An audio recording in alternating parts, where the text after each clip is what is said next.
Well, good evening and welcome to Asia in Review. We have a very special guest with us this evening, Mr. Craig Allen, who is the Deputy Assistant Secretary of Commerce for Asia. And Craig, wonderful to have you on the program with us here, and thank you for taking time to spend with us here in Honolulu. Well, David, thank you for talking with me. I'm very grateful for the opportunity. Ladies and gentlemen, Craig is a very senior.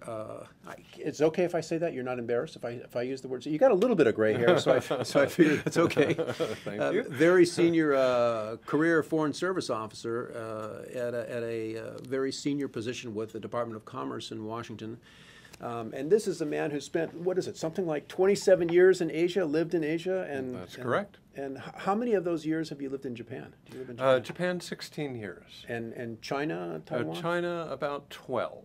Okay. I cheated a little bit in Japan as I partially grew up there. Oh my goodness. Lived there as a child as well. You know, interesting, I was looking at some of Craig's handwritten notes, and you'll be fascinated to know that he takes some of his notes are in English and some of them are in Chinese. So that's kind of an example of the ability to run back and forth across the bridge between the United States and Asia in a very powerful way. That's very cool. Let's kind of start off the discussion, Craig, for the benefit of our audience. Kind of tell us a little bit about what's the role of the Commerce Department vis-a-vis American business in Asia. What is the Commerce Department? What's the mission? Okay. The Commerce Department's goal is to expand exports around the world, and we're talking about Asia today, but it's globally, and to promote American jobs.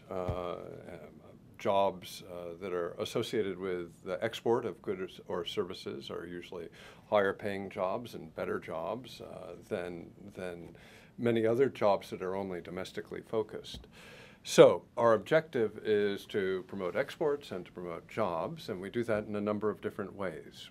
Through the Foreign Commercial Service, we help American companies find agents and distributors and partners or buyers. So it's kind of like the old-fashioned marriage broker function. That is certainly one element of what we do, indeed.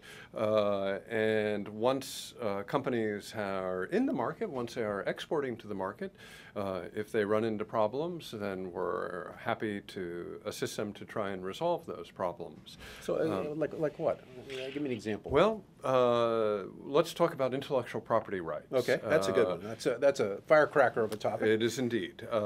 In many countries in the region, there are problems in the enforcement of intellectual property rights. And so American companies need to certainly know their risks before they enter the market and prepare themselves to have a good plan to defend their intellectual property rights.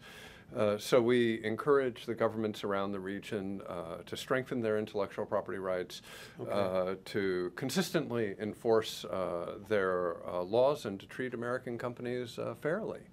And so that's just one example, but American companies are apt to run into many different types of problems and in the region, and we wish to see their exports grow in a organic and smooth and exponential manner around the region. It's a very rapidly growing region, and so there's a tremendous amount of opportunity there. So to put it another way, the general mission of the Commerce Department is to really to assist American business, you know, not only into getting into a new market, mm-hmm, but once they're in that market as a problem solver with whatever that government is in whatever problems that come up. You've used intellectual property as just as one example. Well, I would say generally that's true. However, countries do have their laws and regulations, and just like foreign companies in the U.S., they have to obviously adhere to the local laws. But what we find sometimes is that those local laws aren't enforced in a manner that's consistent with the World Trade Organization and the obligations that our importing countries have assumed under the WTO. And so our job is to address those problems in a very forthright manner, to help American companies obtain the markets which are due to them, and to actually be able to exploit them through exports of American goods and services. You know, at the outset of this program, Craig, you talked about the significance of developing exports to produce higher paying jobs. I mean, what does that trend look like in the last couple few years in terms of the role that exports play in the overall U.S. economy? Well, manufacturing in general is doing very well.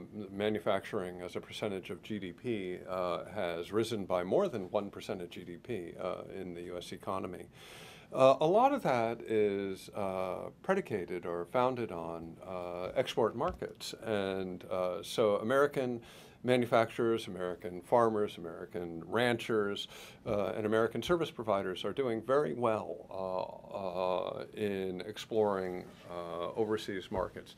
Now, that said, still probably 97% of American companies don't export. Particularly small and medium-sized enterprises have not yet entered that market. So we're encouraging people to consider exporting. And if they're already exporting to perhaps one market, oftentimes Canada or Mexico, to expand from there and export to 2 markets or 3 markets. And in doing so, we believe that provides many benefits to the companies. It allows them to ride out the down cycles more easily, and it allows them to expand their production and purchasing here in the United States, and it provides higher level of income for both the shareholders and for the workers. You know, there are I'm sure a few members of our audience who are sitting there and they're thinking to themselves, but something that goes like this, and we hear this a lot in the political campaigns. You know, what's the big deal with exporting? Aren't we just shipping those jobs overseas, and you know, we're losing those jobs, and frequently we hear that in a lot of rhetoric coming out of a number of union leaders, as an example. They take that position. What do you say to that type of thinking? I think it's useful to recall that the U.S. population is approximately 5% of the world's population, and thus 95% of the people in the world live outside of the United States. Also, the most rapidly growing parts of the world are outside of the United States, including Asia, which I cover, but also Latin America is doing pretty well, and the Middle East is doing pretty well. Russia's interesting, and Africa probably has 7 of the 10 fastest growing countries in the world. So if you're looking for growth, then it makes sense to look overseas at some of the more rapidly growing markets. Many of those are in Asia, right at Hawaii's back door. With many Asian tourists coming in, it just makes sense to look at Asia as a way to grow your company. In fact, I think in the last couple of years, there has been some just remarkable growth here in Hawaii in terms of the increase in exports out of Hawaii into the region. Pretty remarkable. My understanding is that is broad-based, that it's both services and manufactured products as well as agricultural products, high-value added goods all around, and we'd like to see that trend continue and to expand. Well, you know, one of the things in the areas of exports that's really fascinating, that I think a lot of people in our audience don't know, is that tourism is truly an export. Absolutely. And just in a short answer, why is that? Tourism is an export because it is foreigners selecting the United States as their travel destination. So they're selecting a service good, if you will. Right. A service product. Right. and that is bringing money into the United States as we sell our service of tourism, and that could be renting a surfboard at Waikiki, or a hotel, or a cruise, or obviously the airlines, and we don't mind it if they go shopping here while they're here. In fact, we welcome that. In fact, I heard a speech from our Lieutenant Governor, Brian Shack, the other day, and he was encouraging the visitors to make sure that they did the obligatory pass through Alamana Shopping Center. Well, we strongly support that, as well as other, high quality shopping centers throughout Hawaii. Sure. And so the more tourists we get, the better off our economy is, and many of them will take back products and ideas from Hawaii back home, and that might open up additional segues to further Hawaii exports. Education would be another wonderful service export market that Hawaii is very, very proficient at and very capable of. Speaking of segues, let's talk a little bit about the kind of a new Commerce Department tourism initiative called Brand USA. What is that all about? Well, heretofore, we have not effectively marketed the United States as a travel and tourism destination, and Brand USA is changing that. So it's a partnership with the private sector to go out to foreign travel trade shows and to the foreign media and highlight the attractiveness of American destinations, not only Hawaii, but throughout the United States. And so it's a coordinated public-private partnership that aims to increase the number of tourists coming into this country. And I think that we've been reasonably successful at this. We have had good growth in our tourists. For China alone, we went up from, in 2010, approximately 800,000 tourists to over 1 million tourists from China in 2011. So we've had very good growth, and we really want to see that growth continue in a robust manner. It helps our economy in many, many different ways. And of course, tourism is a very good employment creator. You bet. At restaurants or hotels or bus drivers or tour guides. And so this is a gift that keeps on giving. It's important to us. That's right, that's right. And we welcome foreign tourists into the United States, and we welcome them to eat and shop well while they are here. Well, let's take a look now at the kind of the current global economy for a moment, and kind of maybe put yourself in the shoes of some members of our audience here. By the way, you're watching Asia in Review, and our guest here is Mr. Craig Allen, who's the Deputy Assistant Secretary of Commerce for Asia. But Craig, let's focus on the current global economy that we're in, and what are some of the, if you were in the shoes, if you were a small business person, you were an exporter, what are some of the, as you look over the horizon over there, what are some of the challenges that that you might anticipate that they should be focusing on in the short term here coming up? Well, there has been a slowdown in global growth, and part of that slowdown is as a result of disturbances within the European Union and the European monetary area. That has led to a significant decline in exports from around Asia. For example, Chinese exports to Europe declined 17% year on year, recently. And that slowdown has sent out ripple effects throughout Asia's economy. There is a feeling of softness within the Asian economy right now. So in the first quarter, China's export growth was, or China's GDP growth was 8.2%. And in the second quarter, that was down to 7.6%. largely as a result of The decreasing EU slowdown? Yeah, the EU slowdown in decreasing Chinese exports to the EU, as well as a slowdown in foreign direct investment coming into the region. Now, what about this slide in the value of the euro? How does that affect? Well, that is also an issue that affects the United States in a number of different ways. As the euro has declined in value to the US dollar, European exports have become more competitive.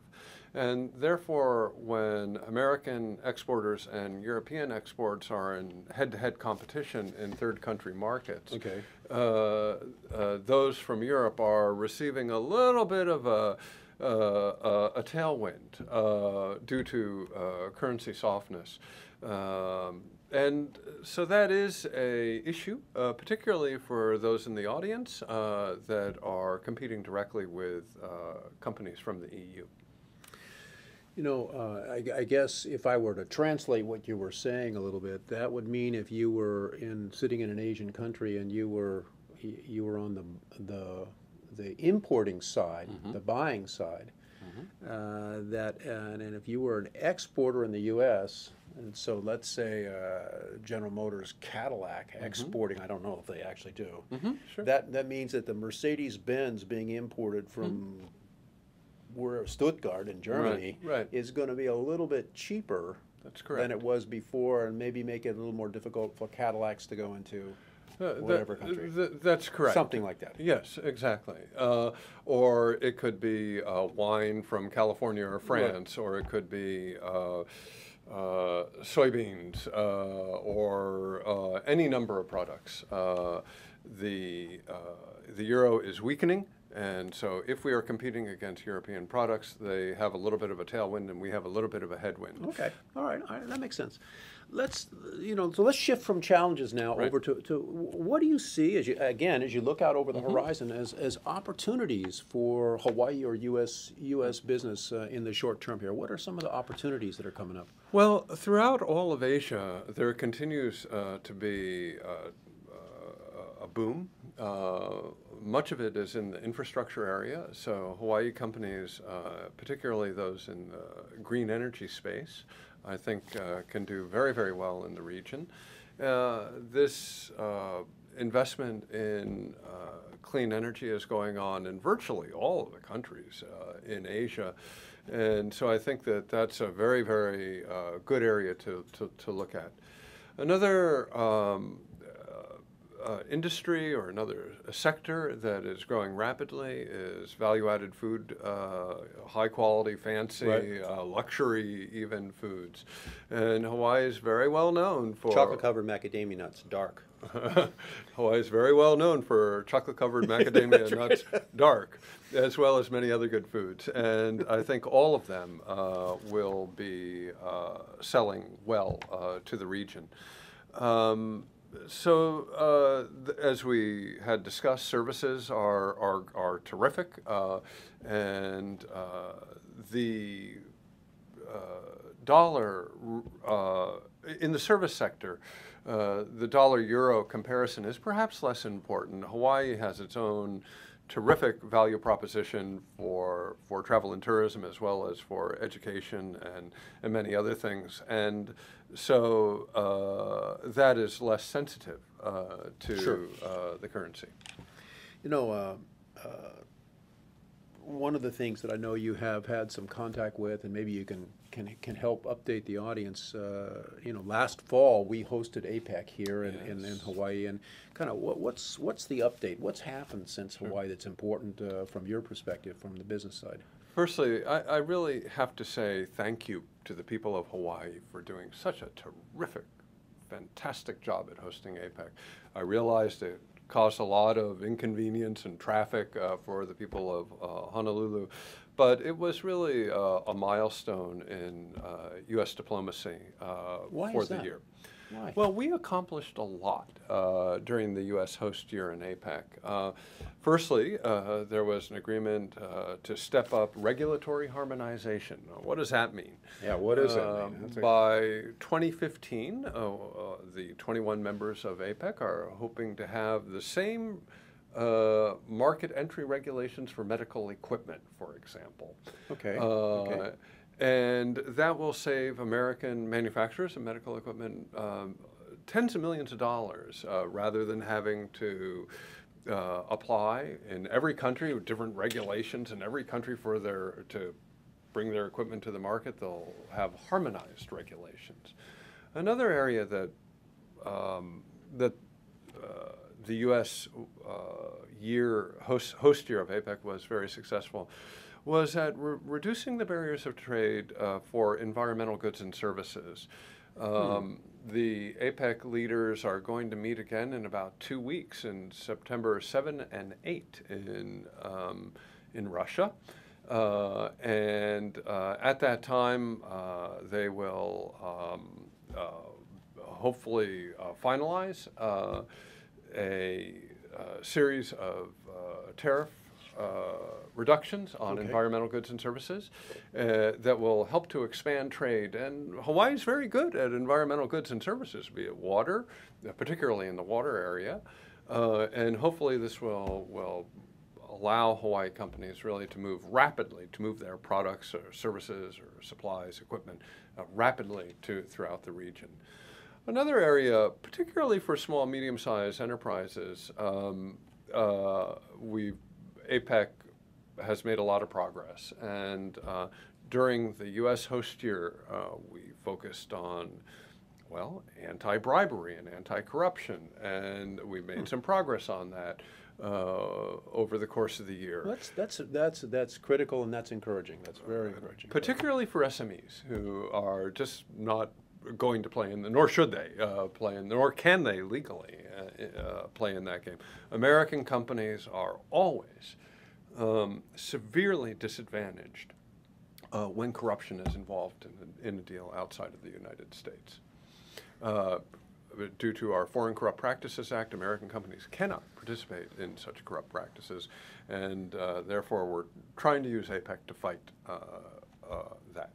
Interesting, interesting. What do you see coming up? It's in 2 weeks in Vladivostok, right? Well, it's in 2 weeks in Vladivostok. I guess I'd rather not predict, but let's wait and see. I tried. We're hopeful that the Russians will have a very successful year, and next year we look forward to the Indonesians leading the APEC process further. The Indonesians have suggested that they wish to have water as one of their major themes over the course of their year, and that is an area that, at least in my view, should be of great interest to a good number of companies in Hawaii. So that's something that would look forward to exploring with you later, David, once Indonesia's year becomes, once their goals become clearer. Interesting. You know, the number of the key players for the Indonesian Host Committee and some of their government entities have been here in Hawaii during APEC and following and trying to look at what we did and improve on it, and we've been coordinating with them, so it'll be really fascinating to see how that develops. Indonesia is a very large, important country, growing very well, 6.5% approximately, a terrific potential market, and American companies are really underrepresented in Indonesia. So let's do our best to make the Indonesia APEC year a year that's good. Well, I'm in agreement. I'm in agreement with that. Yeah. Well, one of the real, I want to say controversial, and that's not really fair, but one of the trade agreements that received a lot of media, a lot of press here in Hawaii, and unfortunately we had one of our members of our congressional delegation vote the wrong way on it, has to do with the Korea-U.S. Free Trade Agreement, KORUS, and approved in the United States. What's going on in South Korea now? I mean, it's not been implemented, as I understand, on the Korean side? No, it's been implemented. It came into force on March 15. So on March 15, everything was done, and tariff rates went down as scheduled. That's not all rates, because there's a little bit of a sliding scale here. Sure. But for most products, tariffs now for export to Korea are zero. And that's a huge benefit to small business people exporting out of Hawaii. Absolutely. So in addition to that, we have a number of other agreements with the Koreans on, for example, on automobile safety regulation and behind the border regulations that can sometimes affect American companies. What is behind the border mean? Well, for example, intellectual property rights, or medical device pricing, or pharmaceutical pricing, antitrust sort of arrangements. So these are issues that are often covered within free trade agreements. So the United States and Korea on March 15th jointly entered this agreement into force, and it seems to be doing very well. The jury's out on how well U.S. exports, how rapidly they will grow into the market. But American service providers have moved very quickly and very adroitly to take advantage of the new opportunities that KORUS offers. So we have a wonderful relationship with Korea, and I'd like to highlight that prior to the agreement, our relationship with Korea, if you include both goods and services, was roughly in balance. Our trade with Korea was roughly in balance. And so now we anticipate that it will grow rapidly, both on the goods and the services and the agricultural side, and that American companies will really benefit from this. Korea is a fantastic ally, very strong partner within APEC, very strong partner within the region, and this relationship is fundamental. Well, Craig, one of the things that we have seen in the media is a lot of fighting in the Korean Parliament vis-a-vis this KORUS, and calls for repeal, and it's not going to be implemented. So what you're saying is that's kind of a sideshow? Well, the Koreans recently had a parliamentary election, and then now they're preparing for a presidential election. And just like in the United States, trade can become a partisan issue. And it is an issue that the opposition parties are using to criticize the ruling party. But you know, let's not over evaluate this. The agreement has gone into force. It's too early to say what the benefits are of the agreement, but it would be extremely unlikely that this agreement is going to be revoked by either party. The relationship is a very profoundly positive relationship. And let us recall that during the Korean War, we lost 50,000 of Americans in Korea. We have a strong relationship.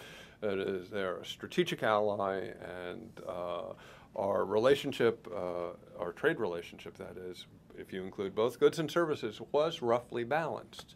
So according to independent analysts, this KORUS agreement will create 77,000 new jobs net in the U.S. in the United States, and so that's a profoundly positive thing and something to celebrate. Now we'll have to look at the evidence as the trade figures roll in, but we should anticipate that this will lead to growth and prosperity in both countries.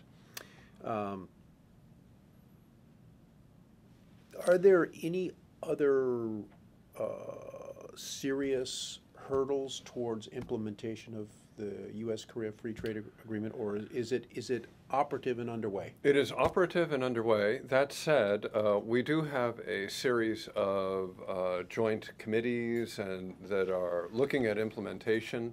And there have been a couple of hiccups, but minor ones concerning customs documentation and the like. But these are things that you would naturally anticipate upon the entry into force of a new comprehensive new agreement of this nature. You know, you're watching Asian Review with Mr. Craig Allen, who's the Deputy Assistant Secretary of Commerce for Asia. And at this point in the program, we are focusing on some of the, I think, wonderful opportunities that are now here for U.S. business to look at new markets in the Asia-Pacific region, if you have not done so already. And we've been talking about the U.S.-Korea Free Trade Agreement, KORUS. Let's move now to this new series of negotiations, often called the NAFTA of the Pacific, the TPP, or Trans-Pacific Partnership. Right. And just in a short explanation, because it's a fairly complicated arrangement, why don't you tell our audience, what is this Trans-Pacific Partnership? What is it all about? Okay. The Trans-Pacific Partnership is a free trade negotiation that is currently being carried out by 11 countries. And those 11 countries are all APEC countries, but some are in Latin America, some are in North America, and Southeast Asia as well. In Latin America, we have Chile, Peru, and most recently Mexico. Chile, Peru, Mexico. Right. Okay. In North America, Canada and the United States. Okay. Australia and New Zealand. And in Southeast Asia, Vietnam, Brunei, Malaysia, and Singapore. I think that gets us up to 11. I think that's probably right. And this is a very high quality, very comprehensive free trade agreement that's currently being discussed. President Obama has ordered us to complete the negotiations by the end of the year. That's very challenging, but this process carries on. We're meeting again in near Washington, in Leesburg, Virginia, about 50 miles outside of Washington, in a week or two, to carry on the discussions. And the hope is to complete this agreement prior to the end of the year. Those are the orders, and that is what we will try to do. Craig, how close are you to winding up that piece? Can you tell us? I mean, is it something that's you know, likely to happen real quick? Well, I should probably appropriately leave that to the chief negotiator, which is the United States Trade Representative, because they're most closely involved in this, and I need to respect their authority here. That's fair. Now, the concept of these 11 countries joining forces together for a giant free trade zone, if you will, in the Pacific. What is that? What are the implications of that for Hawaii business? Well, I think it will be a tremendous boom, not only for Hawaii businesses, but for U.S. businesses in general. Why is that? But let's divide this into two. Okay. The United States already has free trade agreements with a number of these negotiating partners, including Canada, Mexico, Australia, Singapore, Peru, and Chile. So we do not have free trade agreements with Vietnam, Malaysia, and Brunei. I think that's right. Yeah, and New Zealand. We don't have a free trade agreement. So it will open up those markets as new free trade agreement countries, allowing U.S. exports to move into those countries duty-free. And that will, in and of itself, be very exciting, particularly when you look at Malaysia and Vietnam, which in many respects have some similarities to Hawaii, and thus, I think, very fertile ground for export expansion. That's absolutely true. And you know, one of the things about that, if you just think of the tremendous potential just in one American sector, would be like the pharmaceutical industry. Absolutely. To come into Vietnam and to Malaysia. tremendous markets there. Well, pharmaceuticals would be one area, but I think that from building materials to food and to all services also, we should be able to confidently predict a tremendous amount of new activity.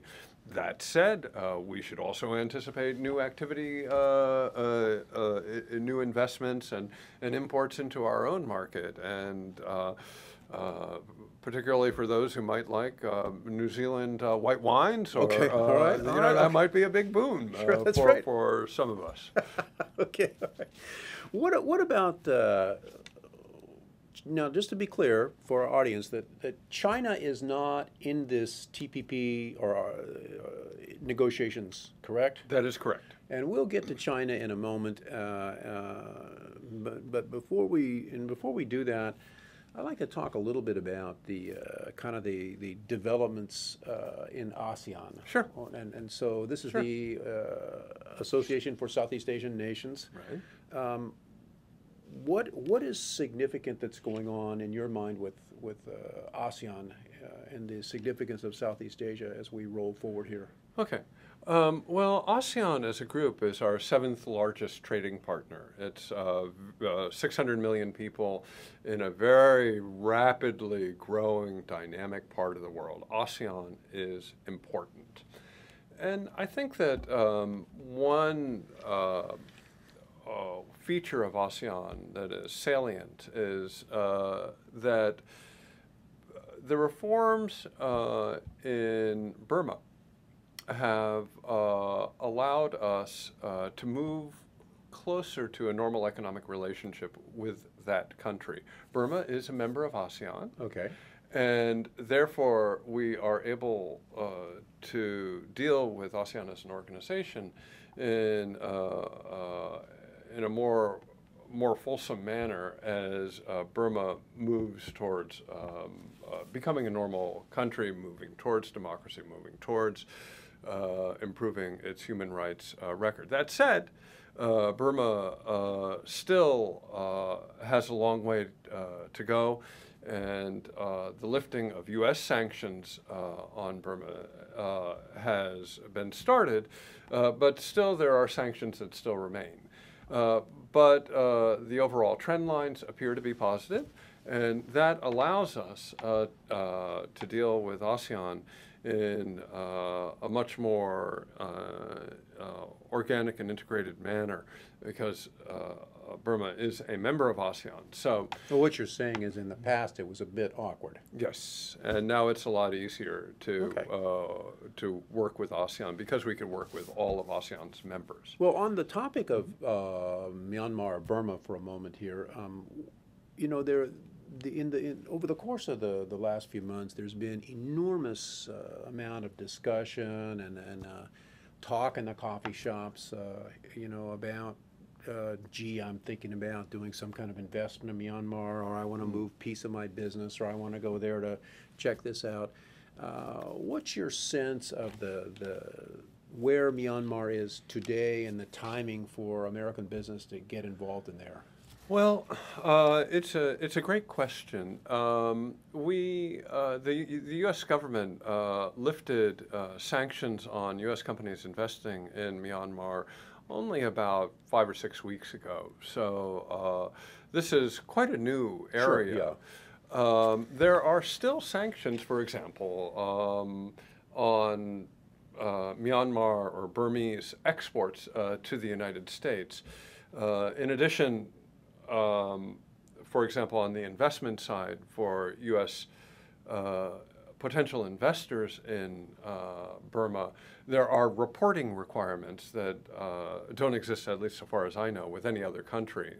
This is reporting, U.S. government reporting requirements. Yes, yes. So U.S. private sector investors in Myanmar are required on an annual basis to report what they're doing and some details about their operations. So it's still very early days, David, for investing in Burma. Some of the larger American companies who have been looking at Burma for a long time, have moved. But we must recall that Burma has begun a transition process, and we're certainly not at the end of that process, and that the process that they're going through is difficult. So that in terms of investment and trade, the sanctions, the U.S. government sanctions, have been lifted on a provisional level for a year. And therefore, this is not, we need to be careful about our investments with Burma. We need to be thoughtful about them. We need to understand the legal ramifications of investing in Burma in our own country and move cautiously. That said, Burma has many investment opportunities, but there are many challenges in investing in Burma. There's a very rudimentary banking system. Finding a hotel in Rangoon, best of luck. Shipping product into Burma can be very challenging. The level of corruption is still very high.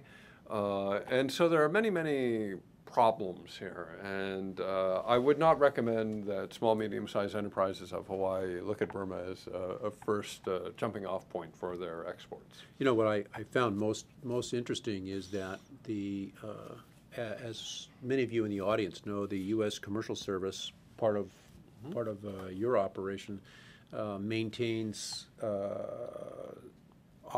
commercial officers in many U.S. consulates and embassies abroad, and there is no current U.S. Commercial Service operation in Burma yet. That is correct, yes. But it's interesting that I noticed that kind of as an indicator of the assistance that the Commerce Department does play for American business, that there are some kind of preliminary guidelines or instructions that are available through the U.S. Commercial Service on doing business in Burma, even at this very premature state. And well, we're covering Burma out of our embassy in Thailand, out of Bangkok. And we're looking at this incrementally. Firstly, we need to be very pragmatic and very clear that there's a great deal of uncertainty here about the future reform process within Burma, and thus the sanctions.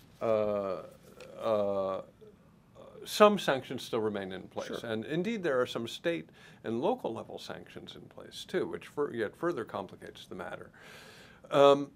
And so we're looking at this in an incremental manner, hopeful that the reform process and the human rights situation in Burma will improve, hopeful that Burma emerges as a democracy and joins its ASEAN partners within as a strong market-oriented economy, open to the world, using global best practices. But that's a ways off yet. This process, we're in the very early stages of this reform process. Hopeful, and yet we must remain cautious and vigilant and watchful as the process continues. you know, kind of interesting that I guess, correct me of the year, I probably don't have it correct, but 2014, Burma is scheduled to step up and chair ASEAN. That's correct. Yes. There's a lot of improvement that hopefully will take place between now and then as they lead ASEAN. Yes, it's a huge challenge for them because, of course, geographically they're off to a corner in ASEAN and they're not well integrated with the other ASEAN economies as a percentage of GDP. Much of their trade heretofore has been focused north into China rather than with their ASEAN free trade partners. And 2014 will be a very important year for ASEAN as they move towards a common market in 2015. That is the plan, anyway. And so their responsibilities will be heavy, and they no doubt are very cognizant of that as they continue to debate their internal reforms. So this is a fascinating drama with very significant potential commercial interests for the United States and many others. You know, it's you know, when you take a step back from the, you know, a lot of the human rights challenges that Burma has to deal with, the integration, if I can use that term, of Aung San Suu Kyi into their parliamentary system and participating in their whole political system, and you look at the border insurrections or challenges that Burma has to deal with, the heavy extent, as you mentioned, of the Chinese investment in the country, and to think that they're going to be the ASEAN chair, in theory, that leads ASEAN into a free market system, that will be a remarkable series of accomplishments if they are able to make that. You know? Yeah. I agree with you completely. I don't think, however, that this is a kind of a binary situation. It's a win or a lose. It's a process of regional integration that is carrying on, and that, I think, will continue to carry on because it's in everybody's interest for it. And I think that, you know, that's sort of the prize for Southeast Asia, to come together as an integrated regional organization that is more coherent, well-organized, well-integrated, getting along internally among its members. And that won't happen magically in 2015 at all, but the trend lines, hopefully, are clear. There are many competing currents. There's currents and countercurrents always, but the trend lines are clear, and we feel that strong regional governance is certainly in the U.S. interest, and it's something that we would support. You know, we've been kind of skipping around the region here in this coffee conversation without the coffee with the Deputy Assistant Secretary of Commerce, Mr. Craig Allen here. And Craig, let's, we don't want to spend a whole lot of time on it, but before we get into the issues of China and Taiwan, which I want to get to, any recent trade developments that are significant that we need to address vis-a-vis Japan? Well, Japan economically is doing reasonably well. This is meaning all things considered. Well, their growth rates are well above zero. Okay, all right. And that has led to strong U.S. exports and export growth to the region. And Japanese tourists continue to enjoy themselves in Hawaii and elsewhere in the United States. Approximately 3 million of them last year, and we welcome them warmly. So Japan is moving forward in a relatively robust manner. Japan seems to be addressing its fiscal issues, and so it's a relatively good time for U.S.-Japan relations, and a relatively good time to look at marketing in Japan, particularly in the green energy business, in the new energy business.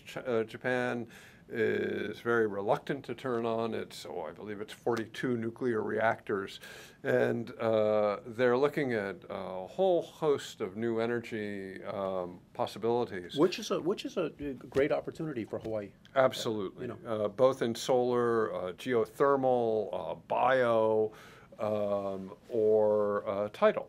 Across the board, I think Japan is an excellent place to take another look at. You know, we've saved what could be the most interesting or the best for the last in this program. Let's talk a little bit about trade with China and Taiwan. Sure. Is there any possibility that you see of some kind of a trade agreement with China coming up? Between Taiwan and China? Between the United States and China? Okay. So the United States and China are engaged in almost constant conversation on trade issues. And annually we hold two major meetings, the Joint Commission on Commerce and Trade usually in the fall, and the Strategic and Economic Dialogue usually in the spring. And at each of those meetings we will announce a series of agreements, oftentimes sector specific, okay, or with regard to intellectual property rights or innovation or whatever. So we have virtually a constant dialogue with the Chinese. The Chinese have expressed interest in TPP. They have not expressed interest in joining TPP, but they're studying it.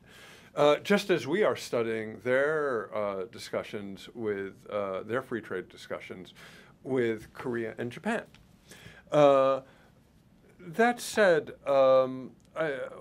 we're also in constant contact with the Chinese vis-a-vis APEC and other regional fora.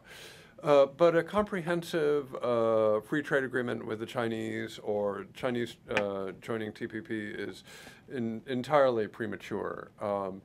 TPP is an aspirational agreement, so countries that wish to hold themselves to the highest standards of transparency and market openness are welcome to consider joining TPP. China probably does not fall into that category, given its largely state-dominated economy and protection of investment going into China. So it's entirely premature to consider. Okay, so the short answer to the question is no.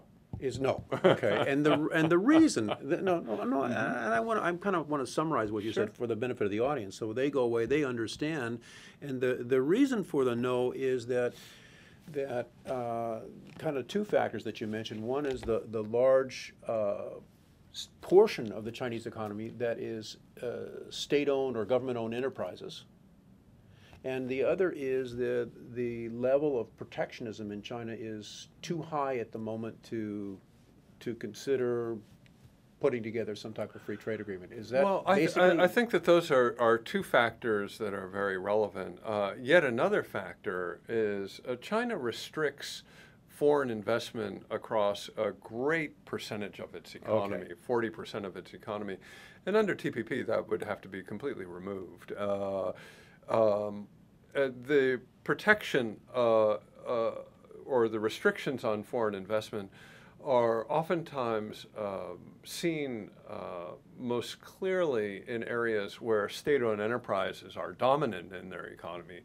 Take electricity generation or steel production Transportation. or media, Okay. and there are many other areas where foreign companies are not permitted to invest in China. And therefore, it would be incredibly premature to talk with the Chinese about any form of a free trade agreement. Their economy is not as open as it should be under WTO principles and obligations, and we need to ensure that, as a bare minimum, that they're living up to their WTO obligations across the board, and that once we hit that minimal baseline, Okay. then maybe we can look at I got alternative you. arrangements. Premature. Premature. Okay. So let's talk very briefly here, just kind of tick off, if you will, what are some of the challenges that you've seen? You were a senior commercial officer at the U.S. Embassy in Beijing for a number of years. What are some of the challenges that currently, in this day and age, that American businesses face in doing business in China? Okay. Just maybe because there are some members of our audience out here that may want to know. Right. But we're almost out of time, folks, so stay with us here. This is Okay. important, what he's going to say. Well, I will make this brief. let us look at intellectual property right enforcement. Okay, that's one. Let us look. Well, let me work on that just a little bit here. China has put into place a series of laws and regulations that do protect intellectual property right. However, the enforcement of those regulations is not robust, and penalties for the violation of intellectual property rights are very lenient. Okay. And therefore, we find the theft of our intellectual property occurring on a far too often basis, and the losses from that are very large. Okay, And Craig, we are going to run out of time here. Okay. Give me other two factors Okay, there quickly. investment. As I Investment. mentioned, the Chinese restrict foreign investment into their economy. We also have a lot of concerns about Chinese technology innovation and how they are trying to build a world-class, innovative business environment. Okay, we got it. Thank you very much. Great pleasure. Thank Asian you. Review, thank you for joining us. Thank you.